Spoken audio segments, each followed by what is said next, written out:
We're in a really, really dangerous moment in history. I think what has happened is the Europeans have taken advantage of the United States of America for far too long. And that gravy train is about to end with Donald J. Trump. And that's basically what we're seeing. I mean, they've been ripping us off, particularly Ukraine. We're talking about $500 billion that has been taken from the United States. And Zelensky, sitting there, has the gall to sit there and continue to ask for more. And many of the European nations are now saying, well, we're going to take care of our own security. I mean, we basically spent trillions of dollars to resurrect Europe after World War II. And here we are heading into really dangerous waters here with the potential for a bigger war than is already exists in Eastern Europe and Ukraine.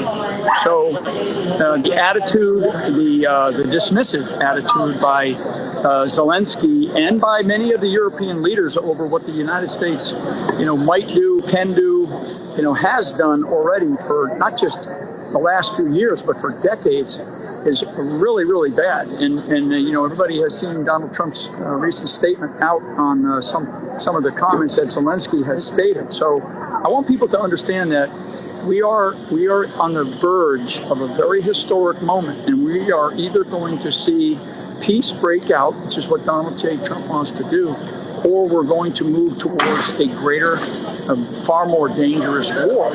And now we're talking about, because they've already been on the table, the use of nuclear weapons. And I hate to even use that word, but if Russia feels threatened, and on their sovereign territory, Putin has he's gonna feel responsible to protect his own citizens. And if Europe all of a sudden starts to do things that look as though they're going to take on his sovereignty, I'm just telling you that really, really dangerous times, and this is why we need cool heads to prevail.